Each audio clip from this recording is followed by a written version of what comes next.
Hello everyone, very good afternoon to all of you. I once again welcome you all on Adda 24/7। So आप सभी लोगों का once again अडर 24/7 पर welcome है।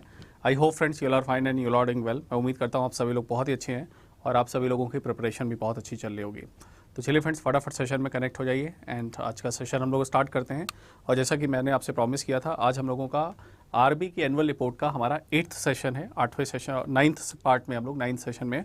और इससे पहले हम लोगों ने 8 सेशन ऑलरेडी कर लिए थे, 8 पार्ट हमने ऑलरेडी कर लिया था, जिसमें हम लोगों ने कंसेप्ट्स के बारे में इंपॉर्टेंट जो एस्पेक्ट्स थे वो सारे डिस्कशन किए थे। अब हम आगे की क्या करेंगे, आगे आने वाले पार्ट्स में और इस पर्टिकुलर पार्ट में हम लोग एमसीक्यू प्रैक्टिस करेंगे, है ना, कि जो इंपॉर्टेंट टॉपिक्स हैं उस पर हम लोग एमसीक्यू प्रैक्टिस करके देखेंगे, so that whatever the points that we have already discuss, उन पॉइंट्स को हम पर्टिकुलर सेशन के अंदर रिवाइज कर सकें, है ना। तो आज का जो सेशन होगा वो हमारा एमसीक्यू का होगा और अब हम लोग जो है मल्टीपल चॉइस क्वेश्चन जो है आज के सेशन में प्रैक्टिस करने वाले हैं। तो आप लोगों से रिक्वेस्ट रहेगी कि अगर आपने प्रीवियस सेशंस नहीं देखे हैं तो उन सेशंस को जरूर देखिएगा, है ना। तो ये एमसीक्यूज़ वाले सेशंस आप बहुत अच्छे से यूटिलाइज कर पाएंगे, इसको कैपिटलाइज कर पाएंगे, है ना। अदरवाइज आप क्वेश्चंस देखिए कि आप इसमें से कितने क्वेश्चंस कर पा रहे हैं।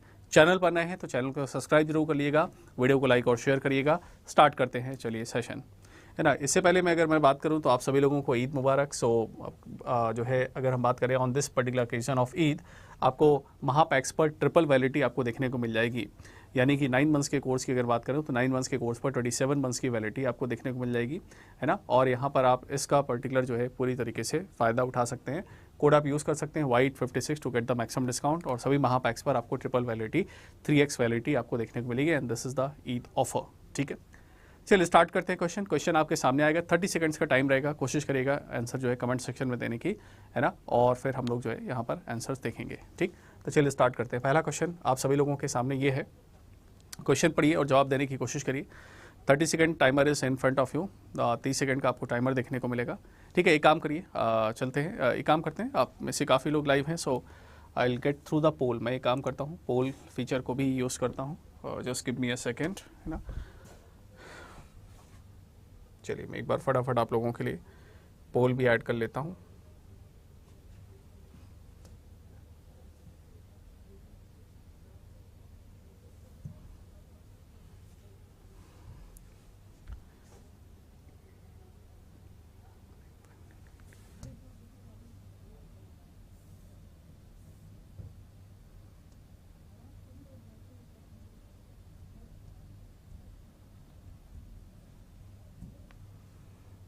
ठीक है, और चलिए हम लोग आंसर जो है अपने पोल के थ्रू अब हम लोग अटेम्प्ट करेंगे, ठीक है। तो पहला क्वेश्चन आप सभी लोगों के सामने है, फटाफट जवाब देने की कोशिश करिएगा और पोल भी मैं आपके सामने एक्टिव करूंगा, ठीक है। तो ये हमारे सामने क्वेश्चन है। क्वेश्चन पूछा गया था, who has chaired the committee formed by the reserve bank of India in 2028 to review the economic capital framework. Economic capital framework को रिव्यू करने के लिए इसमें से कौन सी कमेटी का गठन किया गया था। इकोनॉमिक कैपिटल को जो है फ्रेमवर्क करने के लिए कौन सी कमेटी जो है सेटअप की गई थी, है ना। तो फ्रेंड्स इसमें करेक्ट आंसर देखें तो भाई कौन सी कमेटी सेटअप की गई थी, तो आपको याद हो बिमल जलान कमेटी जो है सेटअप की गई थी। मिस्टर बिमल जलान जो है आरबीआई के एक्स गवर्नर की अगर बात करूँ तो बिमल जलान साहब आरबीआई के गवर्नर थे और उनकी एक्सपर्टीज़ में, उनकी अध्यक्षता में यहाँ पर कमेटी जो है सेटअप की गई थी। और इस पर्टिकुलर कमेटी के रिकमेंडेशन पर आरबीआई की अगर बात करें तो आरबीआई का जो इकोनॉमिक कैपिटल फ्रेमवर्क है वो स्टार्ट किया गया। तो economic capital framework was started on the recommendation of Bimal Jalan committee, ठीक है। तो चलिए नेक्स्ट क्वेश्चन में आपके सामने पोल आएगा, कमेंट सेक्शन में आंसर दीजिएगा और पोल उस डेटा को फेच करके आपको रिप्लाई देगा और देखता हूँ मैं सबसे पहले कौन आंसर देता है। चलिए ठीक है, चलिए बढ़ते हैं नेक्स्ट क्वेश्चन की तरफ। आगे दूसरा क्वेश्चन आप देखते हैं, ठीक है। तो सभी लोग पोल में आंसर देने की कोशिश करिएगा, कमेंट सेक्शन में आप आंसर देंगे, will get the pole result, ठीक है। और साथ ही साथ आपको यहाँ पर टाइमर भी देखने को मिल जाएगा, ऑलमोस्ट 30 सेकंड्स का टाइमर मैंने यहाँ पर आपके लिए ऐड किया है। चलिए सभी लोग पार्टिसिपेट करिए फटाफट, है ना, और टेस्ट जरूर करिए, है ना, क्योंकि अगर आप एमसीक्यूज़ प्रैक्टिस करते रहते हैं तो आपके लिए चीज़ें जो है आसान हो जाती है, आप चीज़ें थोड़ी सी रिटेन कर पाते हैं, उस समय आपका माइंड चलता है। How many members were there in the Bimal Jalan committee panel. Bimal Jalan committee के पैनल में यहाँ पर कितने मेंबर्स आपको देखने को मिलेंगे जिनको बिमल जलान साहब ने जो है वहाँ पर लीड किया था और इस कमेटी को लीड किया था, ठीक है। तो चलिए देखते हैं यहाँ पर आंसर की अगर बात करें तो काफ़ी लोगों ने ऑप्शन नंबर सी दिया है और यहाँ पर बिमल जलान कमेटी की अगर बात करें तो that has constituted a 6 member body. 6 members यहाँ पर हमें देखने को मिलेंगे। सबसे पहले आंसर देखें तो सबसे पहले आंसर दिया है प्रियंका ने, देन रवीना ने, देन प्राची, लवी और दिव्या ने, ठीक है, तो ये हमारे पास करेक्ट आंसर क्या है। बिमल जलान कमेटी की अगर बात करें, बिमल जलान कमेटी में कितने पैनल मेंबर्स थे? 6 पैनल मेंबर्स थे जिसको यहाँ पर अपॉइंट किया गया था फॉर द रिफॉर्म। ठीक, चलिए अगले क्वेश्चन की तरफ बढ़ते हैं, नेक्स्ट वन। ठीक है, चलिए तीसरा क्वेश्चन अटेम्प्ट करिए।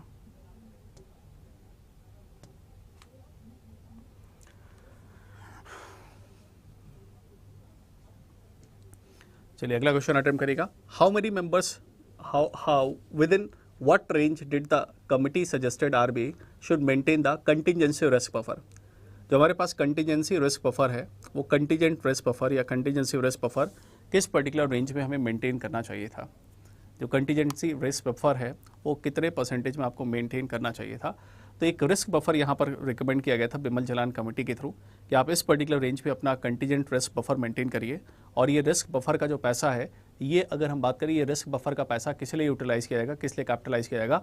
अगर कोई क्राइसिस का टाइम ड्यूरेशन होता है, इमरजेंसी सिचुएशन होती है, तो ऐसे में क्राइसिस के टाइम में, इमरजेंसी सिचुएशन में इसका पैसा जो है क्या किया जाता है, यूटिलाइज किया जा सकता है, कैपिटलाइज किया सकता है। तो at a time of emergency this particular fund can be capitalise and utilise. ठीक है, तो यहाँ पर अगर हम आंसर देखें तो ऑप्शन नंबर बी जो है काफ़ी लोगों ने कहा है, दैट्स ग्रेट। 5.5 से 6.5% की अगर बात करें, 100% सही answer and that's too good है ना। सभी लोगों ने यहाँ सही आंसर दिया। सबसे पहले आंसर दिया प्रियंका ने, good one, Lavi, Akshat and Raveena and Prachi ने। चलिए बहुत अच्छा। तो यहाँ ध्यान रखिएगा, अगर हम बात करें कैपिटल रिस्क बफर है ना, तो कैपिटल रिस्क बफर बेसिकली क्या है? ये वो बफर है जो यहाँ पर मेंटेन करके चलना है रिजर्व बैंक ऑफ इंडिया को, है ना, जिससे तो जो है कोई भी क्राइसिस टाइम ड्यूरेशन में हम इस फंड का यूटिलाइजेशन कर सकते हैं। ठीक है, तो ये हमने देखा है ना, capital risk contingency risk buffer. ठीक, चलिए अगला बताइएगा, नेक्स्ट वन। अगला क्वेश्चन है, आप रीड करिए, जवाब देने की कोशिश करिए।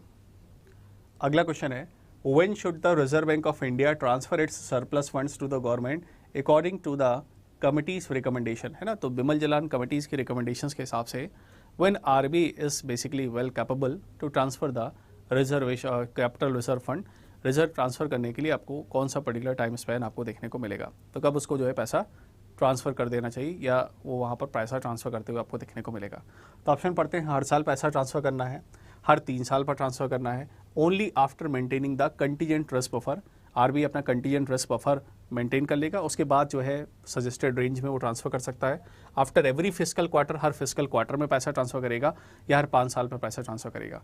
ठीक है, तो बहुत अच्छा। यहाँ पर अगर हम देखें हर फिस्कल क्वार्टर में, मतलब अच्छा क्या मतलब क्वार्टरली पैसा ट्रांसफ़र करेगा क्या है? हर क्वार्टर में, क्वार्टर मतलब हर तीसरे महीने आरबीआई पैसा ट्रांसफ़र करता रहेगा क्या? ठीक है, काफ़ी लोग यहाँ पर बता रहे हैं आंसर, यार वो भी 100% आंसर बता रहे हैं डी।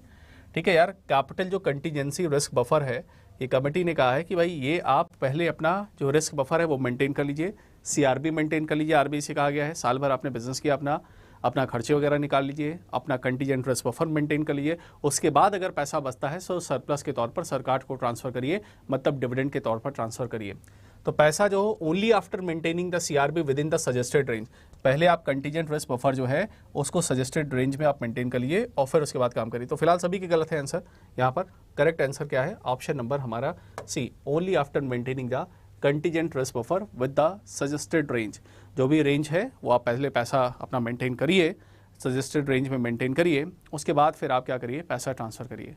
तो पैसा तो हर साल ट्रांसफ़र होता है, लेकिन इसका मतलब ये नहीं है कि आपने रिजर्व मेंटेन नहीं किया है and you are transferring the funds. So after maintaining the reserve you can only transfer the funds. तो पहले आप रिजर्व मेंटेन करिए और उसके बाद आप पैसा ट्रांसफ़र करने के लिए क्या कर सकते हैं, काम कर सकते हैं। ठीक है, चलिए आगे बढ़ते हैं, नेक्स्ट वन, अगला देखते हैं। ठीक है, ये क्वेश्चन आपके लिए आसान होने वाला है, बताइए।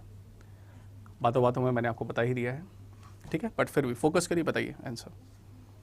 क्वेश्चंस ऐसे आएंगे तो फिर आता हुआ क्वेश्चन गड़बड़ ना हो, इसलिए क्वेश्चंस को ध्यान से अटेम्प्ट करिए। क्वेश्चन पूछा गया है, how often did the committee recommended that the RBI economic capital framework should be reviewed?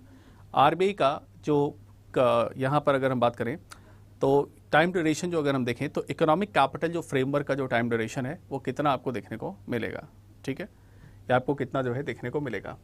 Time framing 30 seconds का है। आप कमेंट सेक्शन में आंसर करेंगे तो ऑटोमेटिकली ये आंसर जो है फेच कर लेगा। ठीक है, जो पोल यहाँ पर चल रहा है वो आपके पास, आप कमेंट सेक्शन में आंसर करेंगे तो आंसर फेच कर लेगा। अरे बेटा तुम लोग कैसे गड़बड़ कर रहे हो, है ना, क्या गड़बड़ कर दिया? अरे पूछा जा रहा है economic capital framework, economic capital framework के अंदर ही हमने कंटीजेंट रिस्क बफर की रेंज बताई थी कि 5.5 से 6.5% होना चाहिए, और इसका रिव्यू कितने साल पर होना चाहिए, हर 5 साल पर हम इसको रिव्यू करेंगे। Will review it on the every 5th year, 5वें साल पर रिव्यू करना है। फिर से फंस गए, और एक नहीं फंसा, सभी के सभी फंस गए। तो ये रिव्यू भाई हर 5वें साल होना है, ऑन एवरी 5th ईयर, हर 5वें साल रिव्यू करना है इकोनॉमिक कैपिटल फ्रेमवर्क का, कि वेदर जो हमें रेंज देना है कि नहीं देना है, रेंज हमारी क्या होगी। ठीक है, तो फिलहाल फिर से सभी के आंसर्स गलत हैं। ठीक है, आप लोग कंसेप्ट जो है भूल रहे हैं। इकोनॉमिक कैपिटल फ्रेमवर्क की अगर बात करें तो इसकी जो रिव्यू है हर 5 साल पर इसकी समीक्षा की जाएगी।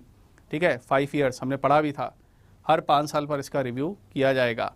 आरबीआई पैसा ट्रांसफ़र करता है हर साल, लेकिन जो इकोनॉमिक कैपिटल फ्रेमवर्क है उसका हम हर 5 साल पर, हर 5वें साल हम रिव्यू करते हैं। We have also discuss this one.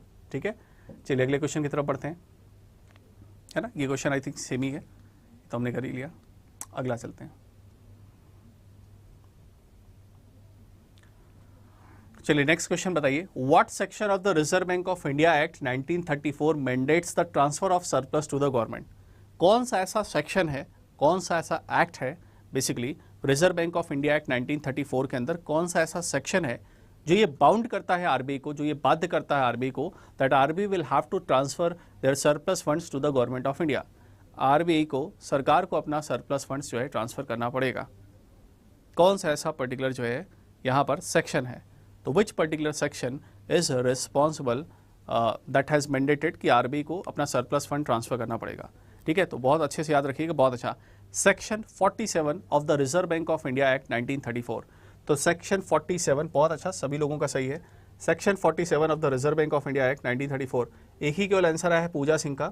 ठीक है, सभी लोग कोशिश करिए कमेंट सेक्शन में आंसर दीजिए, ऑटोमेटिकली यहाँ पर पोल जो है आंसर फेच करेगा, है ना। तो आप कमेंट सेक्शन में सभी लोग फटाफट आंसर देने की कोशिश करिए।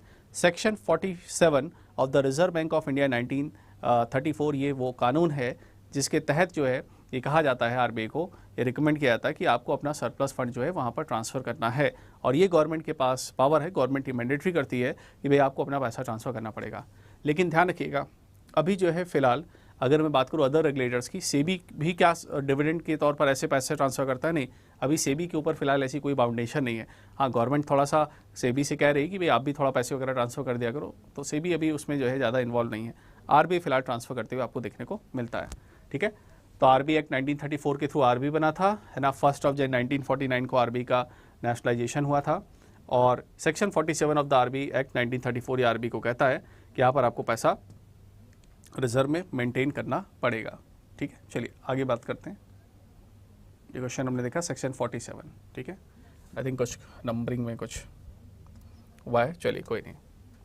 15 क्वेश्चन का मेरा टारगेट था, but on the average buffer अगर हम मेंटेन कर ले तो लगभग 20 आपको देखने को मिल जाएंगे। चलिए, what was the gross fiscal deficit GFD as percentage of GDP in 2023-2024 in the fiscal deficit prospect. राजकोषीय घाटा हमें कितना देखने को मिलेगा? बताइए इसका क्या होगा correct answer. What is the gross fiscal deficit? हमारा फिस्कल डेफिसिट, राजकोषीय घाटा जो है हमें कितना देखने को मिला? ठीक है, चलिए काफ़ी लोग बता रहे हैं answer option number C, and that is the correct one. और सबसे पहले आंसर दिया है रवीना ने, देन प्रियंका ने, देन दिव्या ने। Good one. तो हमारे पास अगर बात करें तो ग्रॉस फिस्कल डेफिसिट जो राजकोषीय घाटा है उसका कितना हमें देखने को मिला 2023-24 में? फिलहाल 5.9। ठीक है, तो ये तो डेटा है as per the RBI annual report, है ना। तो ये तो डेटा है हमारे पास as per RBI annual report. But friends अगर आपको याद हो अच्छे से तो हमें अपडेटेड डेटा भी पता है। क्या है सर, हमें अपडेटेड डेटा क्या पता है? हमें अपडेटेड डेटा में क्या पता है सर? हमें पता है कि फिस्कल डेफिसिट का हम टारगेट तो रख रहे थे 5.9% ऑफ GDP। 5.9% ऑफ GDP हम फिस्कल डेफिसिट का टारगेट रख रहे थे, बट इस टारगेट को हमने रिवाइज़ किया था, सरकार ने इसको रिवाइज़ करके 5.8% ऑफ GDP कर दिया था, है ना। और जो अभी हमारे पास जो लेटेस्ट जो डेटा है, हमारे पास जो लेटेस्ट डेटा है as per NSO, national statistical office के तहत हमारा जो फिस्कल डेफिसिट है, हमारा जो इस समय फिस्कल डेफिसिट है, हमारा जो राजकोषीय घाटा है, वो एक्चुअल में निकल के आया फॉर 2023 एंड 2024 फाइनेंशियल ईयर। हमारा जो राजकोषीय घाटा निकल के आया that is 5.6% of the GDP, and that is the quite effective number, जिसमें राजकोषीय घाटे को सरकार कम करने में कामयाब रही। और ये हमारे लिए किसके लिए है? FY 2024 के लिए, मतलब 2023-24 के लिए, ठीक। लेकिन आपसे चूंकि एग्जाम में क्वेश्चन पूछा गया as per RBI annual report, as per RBI annual report, अगर भाई आपसे RBI एनुअल रिपोर्ट अगर उसने मेंशन किया है ना कि RBI की एनुअल रिपोर्ट के हिसाब से बताओ एनुअल रिपोर्ट 2024 के हिसाब से कितना है, तो आप एग्जाम में 5.9% ही मार्क करके आएंगे। आपको भले पता है कि ठीक है 5.6% हमारा 2023-24 का घाटा रहा, बट अगर क्वेश्चन में ये मेंशन है कि as per the RBI data, as per RBI annual report क्या रहा, तो यहाँ पर ध्यान रखिएगा as per RBI annual report अगर वो बोलेगा तो आप वहाँ पर 5.9% ही मार्क करेंगे, ठीक है। वन मोर इंपॉर्टेंट पॉइंट, अगर हम बात करें FY 2025 के लिए, 2025 के लिए हमारा राजकोषीय घाटे का लक्ष्य कितना है, तो ये भी याद रख लीजिएगा 5.1% ऑफ द GDP। ये आंकड़े मैं आपको कई बार बता चुका हूँ, फिस्कल डेफिसिट का टारगेट जरूर ध्यान रखिएगा। FY 2025 के लिए हमारा राजकोषीय घाटे का लक्ष्य कितना है, 5.1% ऑफ द GDP, ठीक है। और यहीं पर अगर मैं बात कर लूँ आपसे FY 2026 के लिए कितना फिस्कल डेफिसिट का टारगेट है, 4.5% ऑफ द GDP। ये हमारे फिस्कल डेफिसिट के टारगेट्स हैं, राजकोषीय घाटे का लक्ष्य है for the upcoming time duration. तो आपको RBI के एनुअल रिपोर्ट वाला भी डेटा याद रखना है, साथ ही साथ आप लेटेस्ट वाला भी डेटा ध्यान रखिएगा, सो दैट अगर वहाँ से क्वेश्चंस पिक किए जाते हैं सो हम इजीली जो है उसको हैंडल करके आंसर दे पाएँ, ठीक है। चलिए आगे बढ़ते हैं नेक्स्ट वन। टेंशन मत लीजिए, PDF आपको टेलीग्राम चैनल पर मिल जाएगी। मैंने पिछले भी जो 8 पार्ट हो चुके हैं उनकी सभी की PDFs आपको प्रोवाइड कर दी है, ये वाला पार्ट भी after the session I will provide, ठीक है। इसके अलावा कल भी हमने 51 MCQs किए थे, जो कि पूरे वीक में जो न्यूज़पेपर हम पढ़ते हैं उसका हमने किया था, तो वो भी आपने देखा होगा। चलिए अगला क्वेश्चन है, what was the current account deficit as the percentage of GDP during the April to December 2023। हमारा जो है करंट अकाउंट डेफिसिट जो है हमारा राजकोषीय घाटा, करंट अकाउंट डेफिसिट हमारा चालू घाटा दिखाता है। बैलेंस ऑफ पेमेंट की अगर बात करें तो बैलेंस ऑफ पेमेंट में RBI 2 तरीके के अकाउंट्स मेंटेन करता है, एक हमारे पास होता है करंट अकाउंट, एक होता है हमारे पास कैपिटल अकाउंट। अगर हम करंट अकाउंट की बात करें तो फ्रेंड्स करंट अकाउंट में एक तो हमारे पास मर्चेंडाइज ट्रेड होता है ना। मर्चेंडाइज ट्रेड का मतलब क्या होता है, ट्रेड ऑफ गुड्स, जब हम वस्तुएं एक्सपोर्ट करते हैं। और दूसरा हमारे पास सर्विसेज या इनविजिबल गुड्स हमें देखने को मिल जाते हैं, जिसमें हमारे पास सर्विसेज हो गई, है ना, इनकम हो गया, इनकम ट्रांसफ़र हो गया, है ना। और जो है अगर हम बात करें तो इनकम ट्रांसफ़र के साथ साथ रेमिटेंसेस या फिर ट्रांजैक्शंस वगैरह हमें देखने को मिल जाते हैं, तो ट्रांसफ़र ऑफ पेमेंट्स, तो ये हमारे पास निकालते हैं हम बात करें तो हमारा फ्रेंड्स एक्सपोर्ट कम होता है और इंपोर्ट ज़्यादा होता है, ऐसे में हमारा जो करंट अकाउंट होता है वो डेफिसिट में होता है, घाटे में होता है। तो करंट अकाउंट डेफिसिट 2023-24 के लिए कितना परसेंटेज GDP का रहा हमारा राजकोषीय घाटा, तो ध्यान रखिएगा फ्रेंड्स करंट अकाउंट डेफिसिट हमारा रहा 1.2% of the GDP। I think आप में से किसी ने आंसर नहीं दिया विद इन द टाइम, तो यहाँ पर अगर हम डेफिसिट की बात करें तो हमारा डेफिसिट रहा 1.2% of the GDP, that is our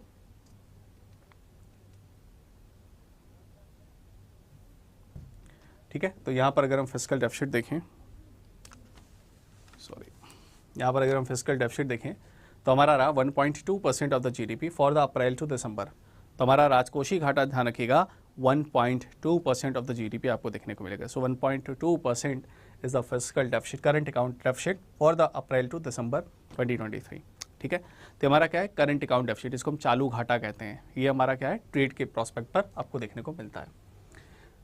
चलिए अगले क्वेश्चन की तरफ बढ़ते हैं। अभी मैंने इस पर आपको सवाल भी पूछा था, करंट अफेयर्स में भी आपको पढ़ाया था। इस क्वेश्चन का सभी लोग फटाफट जवाब बताइए, ठीक है, अटेम्प्ट करिए सभी लोग क्विकली।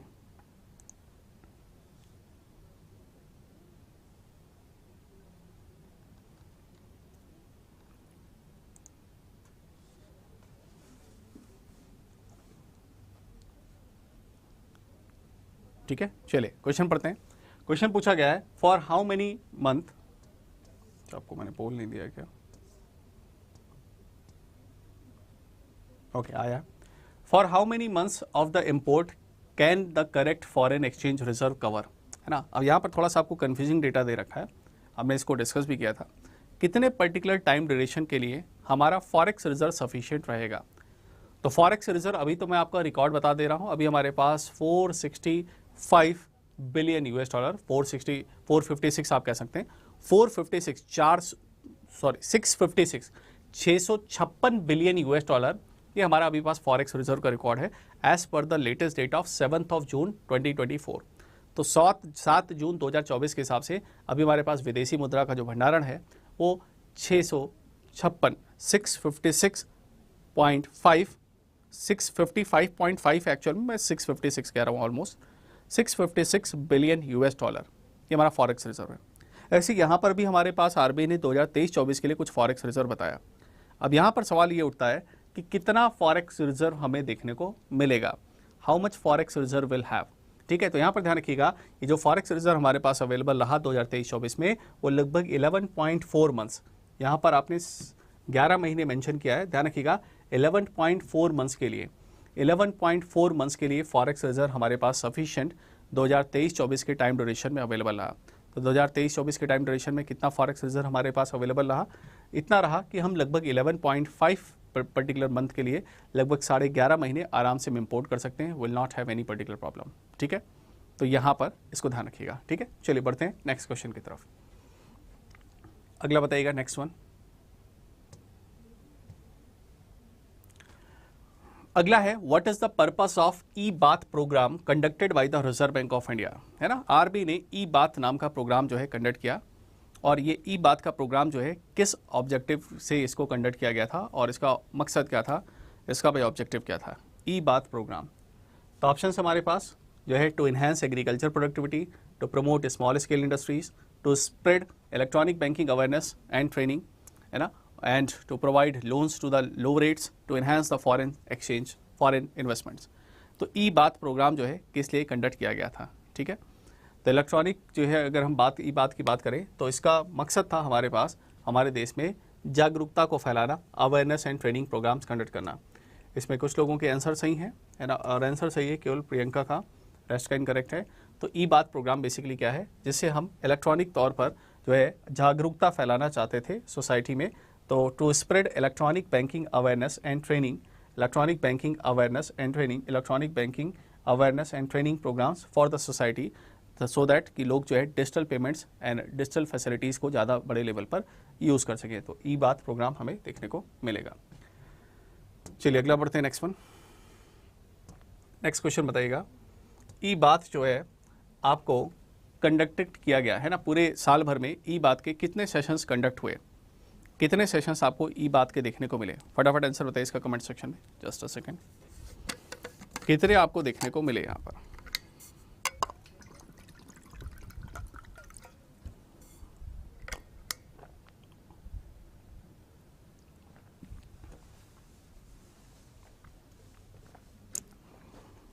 बताइए कितने जो है आपको ई बात देखने को मिले। So how many e BAATs were basically conducted at that particular time duration.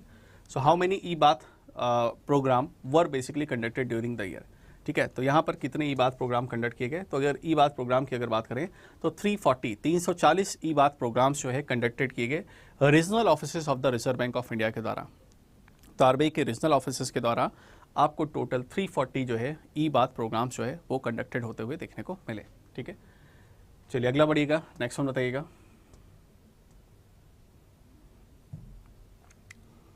What topics were covered in the e-bath program? I think अब आपके लिए आसान हो गया है, अगर आपको इसका फुल फॉर्म पता है तो ये आपके लिए क्वेश्चन आसान है। Why this particular e-bath program has been conducted?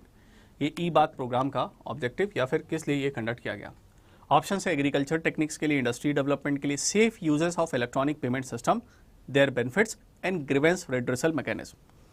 तो एक साफ सुथरे तरीके से आप इलेक्ट्रॉनिक पेमेंट्स को यूज़ कर पाएँ, उसके फ़ायदे आपको बताए जाएँ, और साथ ही साथ grievance redressal mechanism. Grievance redressal mechanism का मतलब क्या हुआ कि आपकी जो शिकायतें हैं, आपकी जो समस्याएं हैं बैंकिंग फाइनेंशियल फैसिलिटी से जुड़ी हुई, डिजिटल पेमेंट से जुड़ी हुई, उनके समाधान कैसे आपको मिल सकते हैं, उन सब के बारे में बताया जा सके। 12 नवंबर 2021 में आरबीआई ने integrated banking ombudsman system launch किया था। With the help of the integrated banking ombudsman system friends, हम लोग क्या कर सकते हैं, हम लोग बैंकिंग से जुड़ी हुई समस्याओं की कंप्लेन वहाँ पर कर सकते हैं।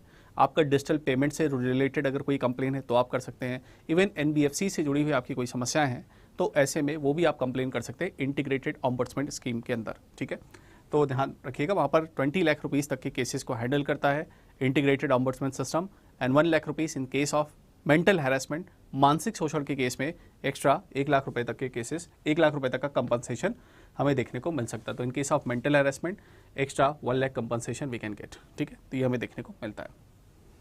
चलिए अगला क्वेश्चन बताइए, next one. What is the new limit that is set by the Reserve Bank of India for subsequent recurring transactions without additional factor authentication?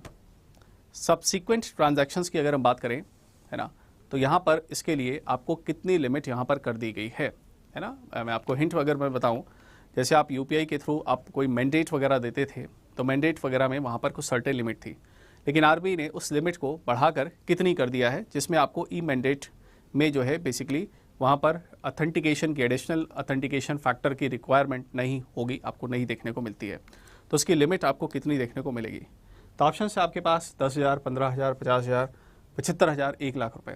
तो आप याद रखिएगा, यहाँ पर विदाउट एडिशनल फैक्टर अथेंटिकेशन की जो लिमिट है, वो नई लिमिट जो है आपको आरबीआई की तरफ से देखने को मिलेगी। कितनी मिलेगी भाई? 1 लाख रुपए। मैंने आपको बताया था, आप याद रखिएगा यूपीआई की लिमिट कितनी, 1 लाख रुपए। तो पहले इनकी लिमिट्स 15,000 रुपए हुआ करती थी, अब आरबीआई ने लिमिट इनकी कितनी कर दी है? एनुअल रिपोर्ट में आरबीआई ने बताया कि 1 लाख रुपए इसकी लिमिट जो है कर दी गई है, जो आपको ट्रांजैक्शन जो है आपको देखने को मिलेंगे। तो reserve bank of India enhance the limit of subsequent recurring transactions from 15,000 rupees to 1 lakh rupees per transaction, है ना।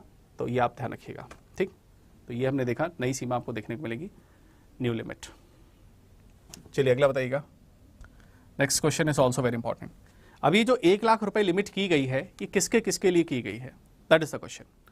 ये 1 लाख रुपए जो लिमिट की गई है, for which categories has the limit of recurring transaction has been enhanced by the reserve bank of India. Reserve bank of India ने अभी जो रिकरिंग ट्रांजैक्शन की लिमिट जो है इनहैंस की है, वो इनमें से किस किस टाइप के पेमेंट्स के लिए की है? ऑप्शन है utility bill payment, loan repayment, online shopping, mutual fund subscription के लिए, पेमेंट्स ऑफ इंश्योरेंस प्रीमिया, या फिर क्रेडिट कार्ड के बिल पेमेंट्स के लिए, स्कूल फीस, रेंट और मोबाइल रिचार्ज के लिए, travel booking, dining experience and entertainment purpose के लिए, grocery shopping, fuel expenses and health care checkups के लिए। ठीक है, तो यहाँ पर फ्रेंड्स अगर हम सही से देखें तो आरबीआई ने जो लिमिट बढ़ाई है 15,000 से बढ़ाकर 1 लाख रुपए जो लिमिट की थी अथेंटिकेशन, एडिशनल अथेंटिकेशन फैक्टर की जिसमें रिक्वायरमेंट नहीं होगी, वो लिमिट बढ़ाई गई थी म्यूचुअल फंड सब्सक्रिप्शन के लिए, पेमेंट ऑफ इंश्योरेंस प्रीमियम, साथ ही साथ क्रेडिट कार्ड के बिल पेमेंट्स के लिए। तो इनकी लिमिट कितनी बढ़ा के कर दी गई है? 1 लाख रुपए कर दी गई है from the 15,000 rupees. So limit has been increase from 15,000 rupees to 1 lakh rupees. Option number B is the correct one. ठीक है, चलिए नेक्स्ट क्वेश्चन बताइएगा। नेक्स्ट क्वेश्चन है what was the next question is what was the theme for the digital payment awareness week observed by the Reserve Bank of India during March 4 to 10 2024। RBI के annual report में RBI ने बताया कि digital payment awareness week जो है conduct किया गया है ना। डिजिटल पेमेंट अवेयरनेस वीक के अंदर जागरूकता हमारा मिशन था, जागरूकता हमारा अभियान था। तो उसमें क्या थीम रखी गई थी? ठीक है, तो digital payment easy payment, digital payment safe payment, digital payment quick payment, digital payment secure payment and digital payment वो रिलायबल पेमेंट, है ना। तो कौन सी थीम आपको देखने को मिलती है? ठीक है, तो चलिए यहाँ पर हम थीम की बात करते हैं। तो आरबीआई ने जो थीम रखी थी digital payment safe payment, option number B, है ना। आप में से काफ़ी लोगों ने ऑप्शन नंबर सी जो है आंसर दिया है, डिजिटल पेमेंट क्विक पेमेंट, या डी दिया है secure payment. Digital payment safe payment ये थीम है, बिल्कुल थीम जैसा नाम है वैसी ही थीम याद रखिएगा, digital payment safe payment, and that was the theme जो कि आरबीआई ने जो है यहाँ पर अवेयरनेस वीक में कंडक्ट किया। अब चलिए, हमारे देश में आरबीआई की तरह डिजिटल पेमेंट्स को लेकर एक मिशन चल रहा है। So what is the name of that mission? हमारे देश में रिजर्व बैंक ऑफ इंडिया के द्वारा एक मिशन चलाया जा रहा है रिगार्डिंग द डिजिटल पेमेंट्स, है ना। डिजिटल पेमेंट्स को लेकर एक मिशन चलाया जा रहा है। उस मिशन का नाम क्या है? डिजिटल इंडिया मिशन, हर payment digital, Bharat QR mission, cashless India, digital Bharat. ठीक है, तो हमें कौन सा जो है मिशन जो है अवेयरनेस मिशन जो है डिजिटल पेमेंट अवेयरनेस वीक ने ऑब्जर्व किया, कौन से मिशन के अंदर हमारा जो है डिजिटल पेमेंट अवेयरनेस हमें जो है देखने को मिलता है? So under which mission we are having. तो ध्यान रखिएगा, हमारे पास रिजर्व बैंक ऑफ इंडिया की तरफ से चल रहा है एक डिजिटल हर पेमेंट डिजिटल मिशन। हर पेमेंट डिजिटल मिशन के अंदर हम क्या कर रहे हैं? हर पेमेंट डिजिटल मिशन के अंदर क्या कर रहे हैं? हम digital payment, secure payment, safe payments को बढ़ावा देने के लिए काम कर रहे हैं, और हम चाहते हैं हर पेमेंट डिजिटल हो। तो हर पेमेंट डिजिटल ये मिशन है। तो the digital payment awareness week was observed under the mission of RBI, हर पेमेंट डिजिटल। वो डिजिटल इंडिया मिशन वो तो सरकार वाला है, यहाँ पर आरबीआई का पूछा जा रहा है। तो फ्रेंड्स आंसर याद रखिएगा, हर पेमेंट डिजिटल। ये सारे पॉइंट्स मैंने आपके साथ डिस्कस किए हैं ऑलरेडी प्रीवियस सेशंस में, उसी पर आज के सेशन में हम लोगों ने एमसीक्यू देख रहे हैं। ठीक है, चलिए अगला क्वेश्चन बता दीजिए।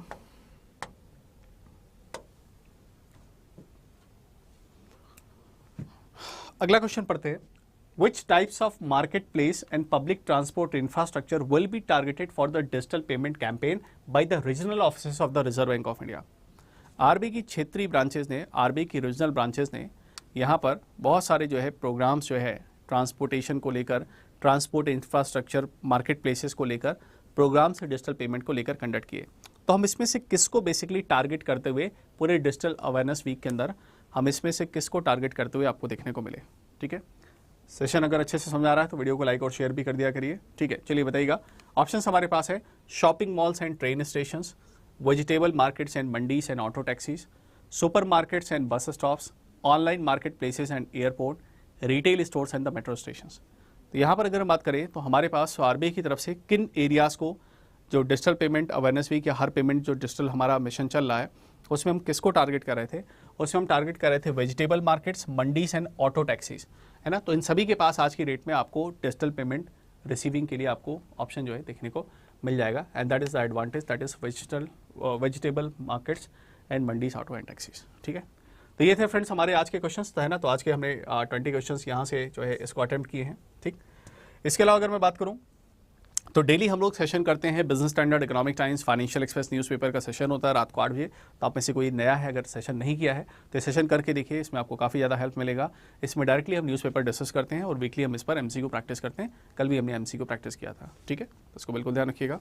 ठीक है, इसके अलावा बैंक महापैक की अगर मैं बात करूं तो बैंक महापैक पर once again offer is there and on the occasion of the Eid आपको महापैक पर मेगा ऑफर आपको देखने को मिल जाएगा, जिसमें अगर हम बात करें तो आपको IBPS PO के बैचेस, क्लर्क के batches, SBI PO clerk, IBPS RRB PO clerk के बैचेस, RB असिस्टेंट है, LIC है और अदर बैंक और इंश्योरेंस एग्जाम्स के सभी बैचेस आपको बैंक महापैक के अंदर देखने को मिल जाएंगे। साथ ही साथ टेस्ट सीरीज और मॉक टेस्ट सभी कुछ आपको देखने को मिल जाएगा।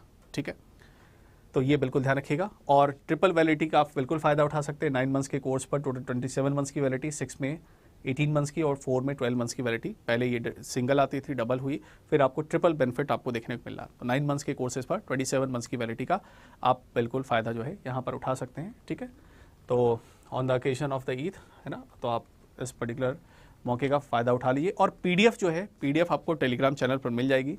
PDF आप जरूर जो है टेलीग्राम चैनल से जरूर ले लीजिएगा PDF, है ना। तो PDF में आपको सारी चीज़ें जो नोट्स जो हैं यहाँ पर मिल जाएंगे और इसके पुराने जितने नोट्स थे वो भी सारे नोट्स मैंने आपको प्रोवाइड कर दिए हैं। ठीक है, तो वो भी आप बिल्कुल ध्यान रखिएगा।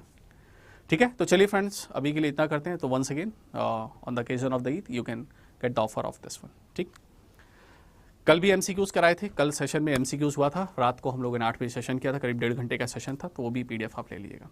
तो चलिए फ्रेंड्स अभी के लिए इतना करते हैं। चैनल पर नए, चैनल को सब्सक्राइब जरूर करिएगा, वीडियो को लाइक और शेयर करिएगा, जो भी आपके जो है पॉइंट्स हैं वो भी आप कमेंट सेक्शन में बता सकते हैं।